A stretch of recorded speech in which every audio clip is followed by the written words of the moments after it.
Olá, queria começar com um agradecimento especial para a audiência do Júris 360 Lab que está aqui com a gente. Hoje o nosso papo vai ser sobre alguns temas repetitivos importantes definidos lá no Superior Tribunal de Justiça, o STJ. São temas que, assim, muitas vezes acabam esbarrando em várias áreas do direito, né? E aí, para facilitar o estudo, para ajudar a fixar mesmo, o Dr. Paulo Sacerdote, que é advogado em direito público, ele organizou tudo por disciplina. É uma organização mais didática, tá? Pode ser que não siga 100% a classificação oficial do tribunal, mas olha, a ideia é deixar tudo mais claro para a gente entender. Exato, e é importante dizer, para dar segurança para o conteúdo, né? A nossa análise vai focar nos temas de recurso representativo de controvérsia, ou RRC, que já transitaram em julgado com data de corte em 19 de março de 2025. Esses dados foram todos conferidos e consolidados agora, em 30 de junho de 2025. Então tá tudo bem atualizado. Perfeito. E nesse primeiro bloco, a gente vai mergulhar nas 5 primeiras teses que foram selecionadas de direito ambiental. Preparados? Então vamos lá, vamos analisar isso com calma. Começando pelo tema 1221. Olha, a questão aqui era bem específica, né? Era definir quando começa a contar os juros de mora naquelas ações de reparação por dano moral, por causa de mau cheiro, sabe? Vindo de estação de tratamento de esgoto. Sim. E a definição do STJ foi a seguinte: a regra geral é que os juros começam a contar da citação válida, ou seja, quando a empresa é formalmente chamada para o processo. Agora, tem uma exceção. Se ficar provado que a empresa já estava em mora antes disso, quer dizer, já estava atrasada em cumprir alguma obrigação para evitar aquele cheiro todo, aí os juros podem contar de antes. Entendi. Mas o ponto-chave aí é, bom, provar essa mora anterior pode ser complicado na prática, né? É uma nuance importante essa da prova. Bom, seguindo aqui, a gente tem o tema 1204. Esse fala daquela famosa natureza propter rem, das obrigações ambientais. Aquela ideia de que a obrigação meio que cola na propriedade, né? Isso mesmo. E a pergunta era, afinal, quem é que pode ser cobrado para reparar o dano ambiental? Então, o tribunal reafirmou essa natureza propter rem. E o que isso quer dizer na prática? Quer dizer que o credor da obrigação, tipo o Ministério Público, um órgão ambiental, ele pode escolher. Pode cobrar do dono atual do imóvel ou do possuidor atual. Pode cobrar de algum dos donos ou possuidores anteriores. Ou pode cobrar de todo mundo junto, solidariamente. Nossa, Mas tem um detalhe. Um respiro para quem vendeu o imóvel. O vendedor, o alienante, só fica isento em uma situação: se o dano ambiental aconteceu depois que ele já não tinha mais nenhum direito sobre aquele bem, e, claro, desde que ele não tenha ajudado a causar o dano. então peraí. Quer dizer que se eu compro um terreno hoje e descubro um dano ambiental antigo que eu não tive nada a ver, eu posso ser responsabilizado? Pode, exato. A obrigação acompanha o bem, essa é a lógica propter rem. Claro, depois você pode até tentar buscar o ressarcimento de quem realmente causou o dano lá atrás, né? Mas perante a obrigação ambiental principal, o dono atual pode sim ser chamado a responder. Complicado isso na hora de comprar um imóvel, hein? Tem que investigar bem. Muito, é fundamental. Bom, mudando um pouco o foco agora, tema 1159. Aqui a discussão era se era obrigatório aplicar uma advertência antes de sair multando por infração ambiental, pensando na Lei 9.605, a Lei de Crimes Ambientais. E a resposta que ficou consolidada foi não. A multa administrativa ambiental é válida, mesmo que não tenha tido uma advertência antes. Ah, não precisa da advertência prévia? Não precisa. O entendimento é que a autoridade que fiscaliza tem uma certa discricionariedade, uma margem para escolher a sanção que acha mais adequada para o caso concreto. Não tem que seguir uma escadinha, começando sempre pela advertência. Entendi. Isso talvez deixe a aplicação da sanção mais rápida, né? Sim, agiliza. Por outro lado, alguns podem dizer que tira uma chance de diálogo, um aviso antes da multa pesar no bolso, né? Tem sempre os dois lados. E o tema 1043?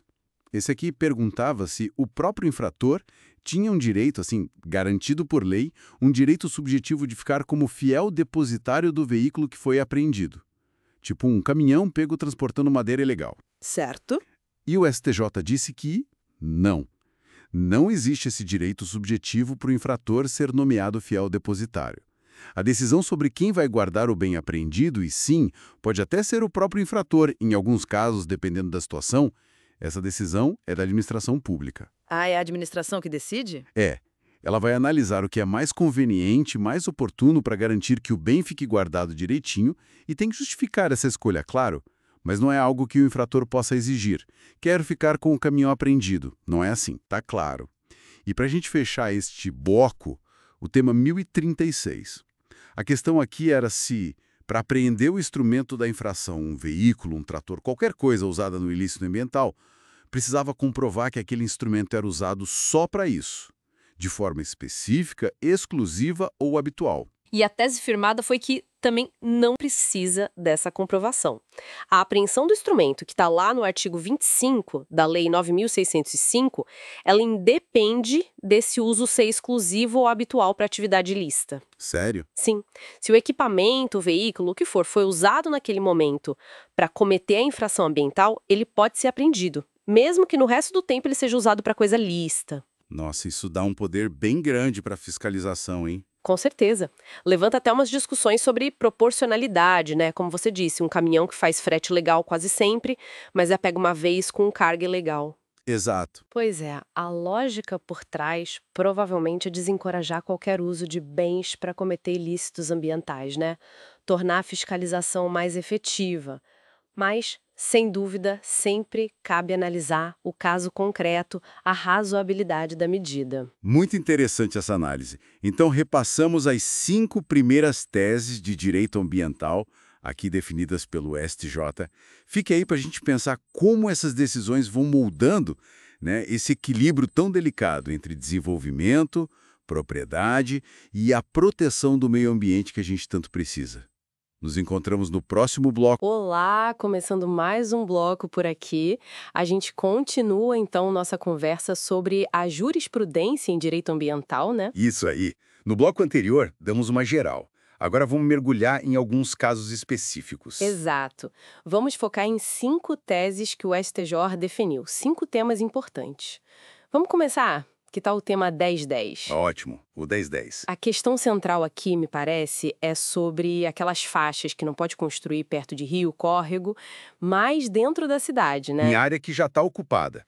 Exatamente. A dúvida era, qual lei manda? O Código Florestal Novo, que geralmente pede faixas maiores, ou a Lei de Parcelamento do Solo Urbano, a 6.766, que às vezes permite faixas menores nessas áreas já consolidadas? E aí, qual prevaleceu? Então, o STJ decidiu isso em abril de 2021, que tem que aplicar o Código Florestal, mesmo nessas áreas urbanas que já estão assim estabelecidas. Ah, interessante, mesmo com a cidade já lá. Sim, o que é fascinante aqui é que a norma ambiental federal se sobrepôs. Na prática, significa que as APPs, as áreas de preservação permanente, seguem as metragens do Código Florestal. Que são aquelas que variam bastante, né? De Isso. 30 a... Isso, de 30 a 50 metros, dependendo da largura do rio. É uma sinalização forte do STJ priorizando a proteção ambiental. Nossa, imagino o desafio para quem já construiu ou para os municípios. Com certeza. Gera uma necessidade de adequação grande, né? Porque muitas ocupações seguiram outras regras no passado. Entendi. Bom, falando em desafios e consequências, vamos para o tema 957. Esse é o caso do navio Vicunha, lá em Paranaguá. Uma explosão feia em 2004, né? Sim, muito séria. A carga era metanol. E a discussão aqui foi bem específica. Qual era o ponto? A dúvida era se as empresas que compraram o metanol que estava sendo transportado poderiam ser consideradas responsáveis pelos prejuízos dos pescadores locais. Eles ficaram um tempo sem poder pescar por causa da contaminação e da proibição. E a resposta do STJ? Elas foram responsabilizadas. Olha, a decisão de outubro de 2017 foi que não. As empresas que só compraram a carga não foram responsabilizadas nesse contexto. E por quê? O ponto-chave foi a falta de nexo causal. Quer dizer, não viram uma ligação direta entre o ato de comprar a carga e o dano da explosão e poluição. Ah, entendi. A ligação direta. Isso. A lógica foi, só comprar o produto não aumentou o risco da operação de transporte, nem causou a explosão. A responsabilidade seria de quem estava de fato gerenciando a atividade perigosa ali. Tipo, o transportador, o operador do navio. Faz sentido. Delimita bem quem está na linha de frente do risco, né? Exato. Isso me leva a outra questão. Como provar o prejuízo? Temos o tema 834, que também envolve pescadores, mas lá no Rio Sergipe. Eles queriam indenização para o lucro cessantes, o dinheiro que deixaram de ganhar. Pois é. E aqui entra um detalhe crucial: a prova concreta do dano. Certo. A tese, que é de março de 2014, diz que para ter indenização por lucro cessante, o prejuízo tem que ser real, comprovado. E aí, no caso do Rio Sergipe, teve uma coincidência.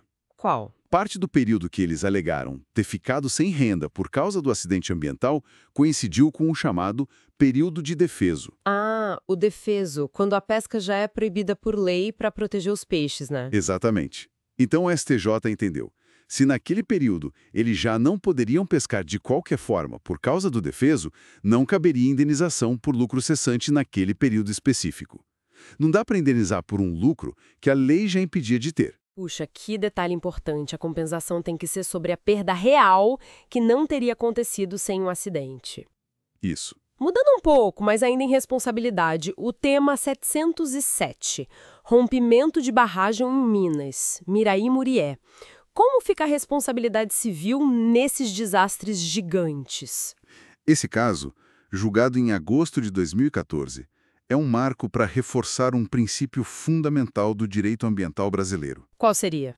A responsabilidade por dano ambiental é objetiva e mais, baseada na teoria do risco integral. Risco integral. O que isso significa na prática? Significa que não adianta o poluidor tentar se defender, dizendo que não teve culpa, ou que foi culpa de um terceiro, ou um evento imprevisível, tipo uma chuva muito forte.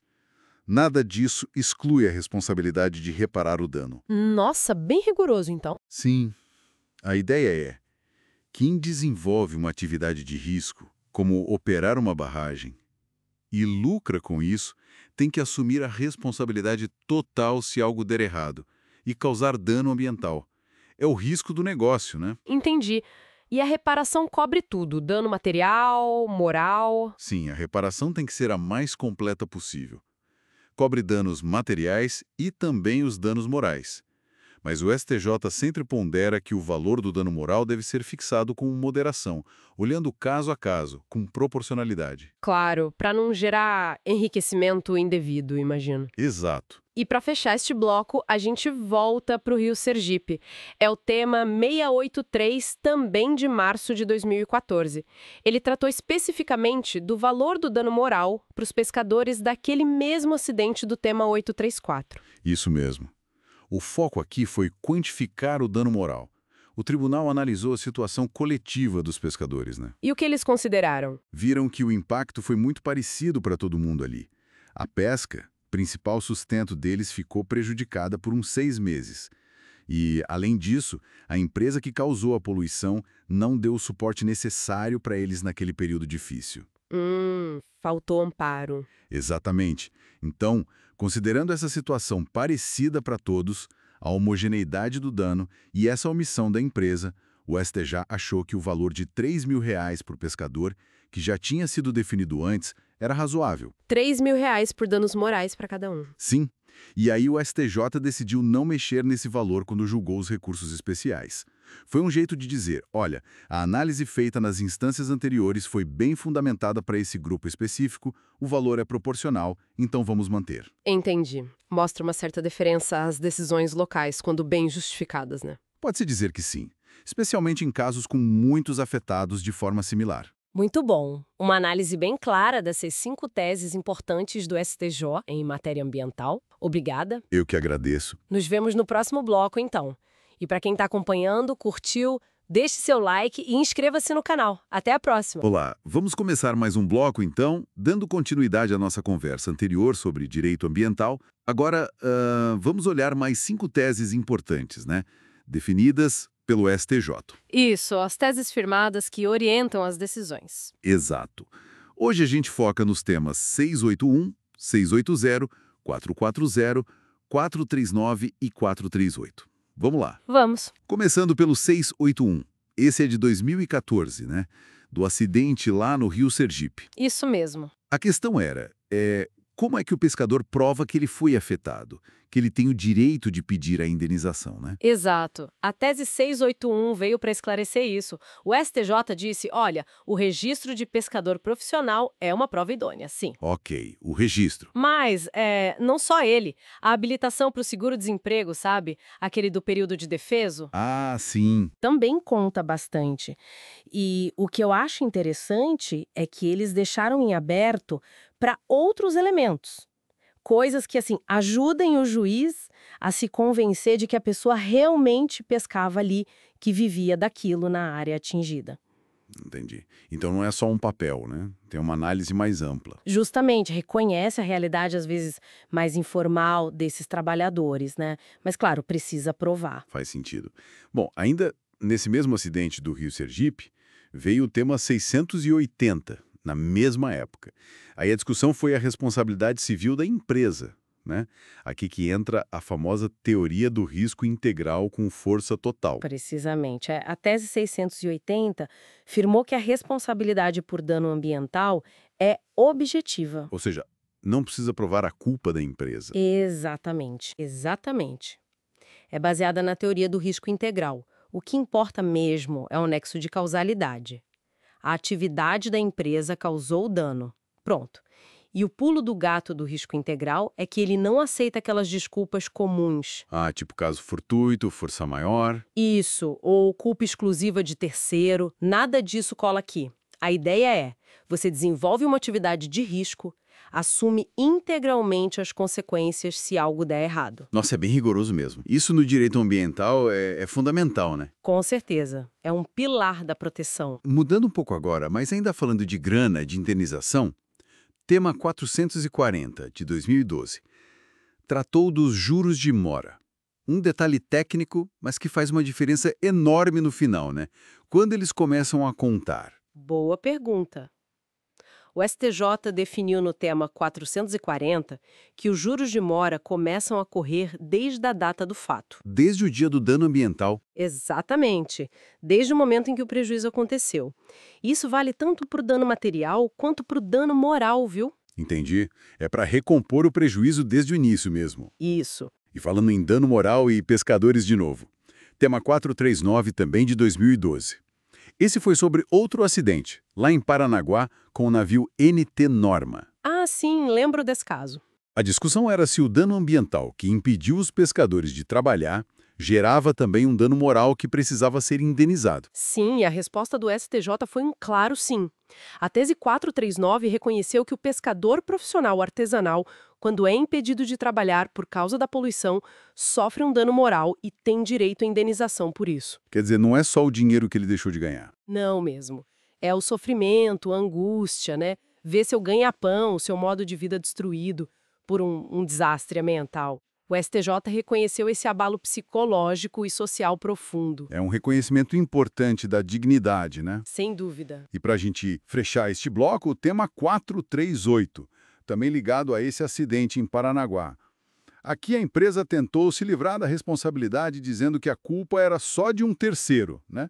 Isso funcionou? Não, de jeito nenhum. O STJ, na tese 438, barrou essa tentativa, afastou completamente a alegação de culpa exclusiva de terceiro para excluir a responsabilidade ambiental. E a base foi a mesma do tema 680, risco integral, responsabilidade objetiva. Exatamente. A lógica é a mesma. Incide a teoria do risco integral, a responsabilidade objetiva, como está lá no artigo 225 da Constituição e na Lei da Política Nacional do Meio Ambiente. E tem o princípio do poluidor-pagador, né? Quem polui, quem degrada tem que reparar. Ponto. Não dá para jogar a culpa no outro e sair livre. Então o recado que fica desses temas, principalmente o 680 e o 438, é bem claro. Sim. O STJ meio que blindou a responsabilidade ambiental. Quem causa o dano, especialmente por atividade de risco, vai ter que arcar com as consequências. Sem jeitinho. É isso aí. Consolida uma visão de que a reparação tem que ser integral e a responsabilidade é bem definida, justamente para tentar proteger o meio ambiente de forma mais efetiva. Perfeito. Bom, assim a gente fecha a análise desses 5 temas repetitivos do STJ sobre direito ambiental. Passamos pela prova do pescador, a força da responsabilidade objetiva, juros de mora, o dano moral pela perda do sustento e, por fim, essa impossibilidade de alegar culpa de terceiro. Fica aí a reflexão, né? Será que essa responsabilização mais dura está conseguindo mesmo frear novos danos ambientais? Assunto para pensar. Nos veremos no próximo bloco. Gostou da conversa? Deixe seu like e se inscreva no canal. Olha, a gente tem bastante material pela frente dessa vez, um informativo bem denso mesmo. Vamos continuar nossa conversa sobre direito ambiental, né? Entrando agora num novo bloco, focado em umas decisões bem importantes. Hoje a gente vai dar uma olhada em 5 temas repetitivos que o STJ julgou. São aqueles empreendimentos que, assim, ajudam a clarear como a lei funciona na prática, né? Vamos pegar os temas 436, o 405 e depois uma sequência sobre prescrição, 331, 330 e 329. Bom, vamos começar então, pelo tema 436, que foi decidido lá em 2012. A situação era a seguinte: depois daquele acidente ambiental com o navio NT Norma, lá em Paranaguá, quem é que podia pedir indenização? Dano material, moral? E, especificamente, como ficava o pescador artesanal nessa história? Tinha legitimidade? Pois é, essa questão da legitimidade é sempre um ponto central nesses casos de dano ambiental difuso, né? E o STJ, nesse caso, firmou a tese de que sim, o pescador profissional artesanal tem legitimidade. Mas, e aqui está o pulo do gato, ele precisava provar que já era pescador profissional antes do acidente acontecer. Tinha que ter registro no órgão competente, claro, mas o interessante, assim, o que chamou a atenção é que mesmo se a carteira de pescador, o documento formal mesmo, só tivesse sido emitida depois do acidente, o que valeu foi a prova de que a atividade já existia antes. Ah, entendi. O tribunal valorizou a situação real, a atividade que ele já exercia, mais do que a data no papel. Isso é bem importante, né? Especialmente para quem foi afetado ali na hora. Faz todo sentido. Quer dizer, a realidade do trabalho falou mais alto que a burocracia. Imagino que isso ajudou muita gente. Mas essa prova da atividade antes do acidente não devia ser muito simples na prática, né? Ah, com certeza, gerou bastante discussão, né? Como provar? Mas abriu a porta para usar outros registros, talvez testemunhas, documentos da colônia, para mostrar que ele realmente vivia daquilo antes do desastre. Foi um avanço. Legal, ficou claro. Bom, saindo um pouco da reparação do dano e indo para a fiscalização, vamos pegar o tema 405, julgado mais recentemente em 2018. Esse tratou da apreensão de veículo, né? Aquele usado para transportar madeira ilegal sem a guia florestal, a ATPF. A dúvida era, dava para liberar o veículo só pagando a multa ou apresentando a defesa como um decreto antigo previa? Como ficou isso? Exato. A questão era se uma regra mais antiga, lá do Decreto 3.199, ainda valia. E o STJ entendeu que não, que liberar o veículo só pagando a multa, isso não estava alinhado com a Lei de Crimes Ambientais, a 9.650/98, que é mais dura nesse ponto. Certo. Porém, olha que interessante, o tribunal também disse que não é ilegal nomear o próprio dono do veículo como fiel depositário. Fiel depositário, como assim? Enquanto ele apresenta defesa administrativa, processo corre, ele fica responsável por guardar o veículo. Não pode vender, não pode mexer, mas também não precisa deixar lá no pátio do IBAMA, por exemplo, se deteriorando. Ah, tá. É o meio termo, então. Isso. É uma forma de equilibrar, né? Garante que o bem está ligado ao processo, mas também considera o direito de propriedade e a defesa. Mas tem um detalhe importante, tá?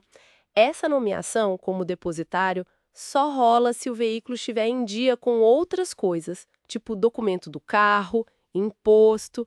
Não pode ter pendência no Detran, por exemplo. Entendi. Senão seria fácil demais, né? Bom, agora vamos para aquela sequência que eu falei, sobre prescrição de multa ambiental. Um tema que sempre gera dúvida. Começando pelo tema 331, de 2010. A pergunta era: o que é que interrompe o prazo para a administração cobrar a multa? Quais atos pausam essa contagem? Certo. O STJ listou as situações que interrompem a prescrição da cobrança da multa administrativa. São algumas, olha só. Primeiro, o despacho do juiz que manda citar o devedor na execução fiscal. Isso já interrompe. Segundo, o protesto judicial da dívida. Terceiro, qualquer outro ato do juiz que coloque o devedor em mora, ou seja, que reconheça o atraso dele. Quarto, e esse é bem relevante, qualquer ato claro e inequívoco, mesmo fora do processo, que o próprio devedor reconheça a dívida, se ele negocia, pede parcelamento, por exemplo. Interessante. Até um ato do devedor. Sim. E, por último, na esfera federal, um ato que mostra uma tentativa de conciliação administrativa também interrompe. Então, tem várias hipóteses, né? Várias mesmo. O cronômetro da prescrição pode ser zerado de diversas formas. Mas, beleza, se essas são as interrupções, quando é que esse prazo começa a correr? Qual é o ponto de partida? Isso nos leva ao tema 330, julgado junto com o 331. Ótima pergunta. O marco inicial, segundo o STJ, é quando acontece a constituição definitiva do crédito. Constituição definitiva do crédito. O que é isso na prática? É quando acaba o processo administrativo que estava discutindo a multa. Ou seja, quando não tem mais recurso ali na esfera administrativa, a decisão se torna final e o valor da multa está, digamos assim, consolidado pela administração. Ah, tá. Então, só depois que a administração bate o martelo sobre a dívida é que o tempo para cobrar na justiça começa a contar. Exatamente. Enquanto o processo administrativo está rolando, com defesa, recurso, o prazo de prescrição para execução judicial fica suspenso, não corre. Entendido. Precisa dessa definição final administrativa para dar o start. E aí vem a pergunta final dessa série, né? O tema 329, também de 2010. Depois que começa a contar, quanto tempo a administração tem para entrar com a ação e executar a multa? Qual é o prazo? A resposta foi direta, 5 anos. 5 anos. Isso, a pretensão de executar a multa ambiental prescreve em 5 anos. E esse prazo começa a contar, como a gente viu no tema anterior, do fim do processo administrativo da constituição definitiva do crédito. Se a gente pensar no quadro geral, é a aplicação daquela regra geral de prescrição contra a fazenda pública, do decreto 20.910/32, mas aqui é aplicada para cobrança pela administração. 5 anos. É um prazo que exige que a administração seja ágil para não perder o direito de cobrar, né? Com certeza, tem que ficar atenta para iniciar a execução dentro desse período. Perfeito. Então, fechamos esse bloco com esses 5 temas importantes do STJ. A legitimidade do pescador pela atividade real, os limites na liberação de veículo com madeira ilegal e essa trinca sobre prescrição da multa, o que interrompe, quando começa a contar e o prazo final de 5 anos. Bastante coisa. Nos veremos no próximo bloco. Olá! Que bom ter audiência de volta aqui no Juris 360 Lab. Estamos chegando na reta final da nossa análise sobre as teses de direito ambiental. E olha, um agradecimento especial ao Dr. Paulo Luiz, né? A organização que ele fez por disciplina ajudou demais a gente a navegar por esse material. Hoje, a gente vai focar nas últimas 5 teses, a 328, 327, 326, 325 e a 324. O interessante é que todas elas giram em torno de prazos, né? Prescrição, decadência, para a cobrança de multa administrativa ambiental. Ok, vamos desempacotar isso então. Para dar um contexto, essas 5 teses foram julgadas juntas lá em 24 de março de 2010. Elas meio que definem o tempo que a administração pública tem para agir quando acontece uma infração ambiental. Começando pela tese 324. Ela diz que tem um prazo decadencial de 5 anos para a administração constituir o crédito, ou seja, para aplicar a multa mesmo depois da infração. Exato. Essa tese 324 ela é fundamental, é a regra geral, digamos assim. O que é fascinante aqui é a questão da segurança jurídica. Pensa bem, sem esse prazo, a pessoa ou a empresa ficariam naquela incerteza para sempre, né? Então esses 5 anos são um limite. A administração precisa agir nesse tempo para formalizar a punição inicial. É uma garantia importante. Entendi. 5 anos para começar o processo, basicamente. Mas a partir de quando começa a contar esse prazo? Aí entram as teses 325 e 326, certo? Isso mesmo. Elas detalham o marco inicial. A tese 325 fala da infração instantânea, tipo um vazamento que aconteceu num dia específico. Nesse caso, o prazo começa a contar da data do fato. Simples. Ok. Uma fábrica poluindo direto. Aí a lógica é diferente. O prazo só começa a contar do dia em que a infração cessa. Enquanto o problema continua, o prazo não começa, entende? Faz sentido, porque a agressão ao ambiente está em curso. Faz todo sentido. Enquanto o ilícito dura, o tempo para punir ainda não começou a correr. Mas e depois que começa? Esse prazo de 5 anos corre direto, sem parar? Ou tem algo que possa interromper? Boa pergunta. E a resposta está na tese 327. Ela lista justamente os atos que interrompem esse prazo decadencial. Por exemplo, a notificação do auto de infração, qualquer ato da administração que mostre que estão apurando o fato, sabe? Uma decisão condenatória que ainda cabe recurso, até uma tentativa de conciliação. Ah, então se a administração se mexe no processo... Exato. Cada um desses atos interrompe a contagem. O prazo para de correr e começa de novo, do zero, a partir daquele ato. Isso garante que, se o processo está andando, se tem investigação acontecendo, a administração não perca o direito de punir só pelo tempo que passou, desde que não fique parada, claro. Entendi. Então temos o prazo de 5 anos para começar, que pode ser interrompido, mas aí vem a tese 328 e fala de um outro prazo, de 3 anos. Aqui é onde fica realmente interessante. Como assim outro prazo? Pois é. Esse é o da prescrição intercorrente administrativa. É diferente. A tese 328 diz o seguinte: uma vez que o processo administrativo já foi instaurado para apurar a infração, ele não pode ficar parado na gaveta para sempre. Se o processo fica lá, sem nenhuma movimentação útil por mais de 3 anos, aí sim ocorre a prescrição intercorrente. O Estado perde o direito de continuar aquele processo e aplicar a multa. Nossa, então é uma proteção contra a demora excessiva da própria administração depois que ela já iniciou o processo? Exatamente. É para garantir que o processo tenha um fim, que não se arraste indefinidamente por inércia, mesmo depois de ter começado. Então, o que tudo isso significa? Juntando essas 5 teses de 324 a 328, qual é a mensagem principal que esse material nos passa sobre esses prazos no direito ambiental? Olha, o quadro geral é o de uma tentativa de equilíbrio, né?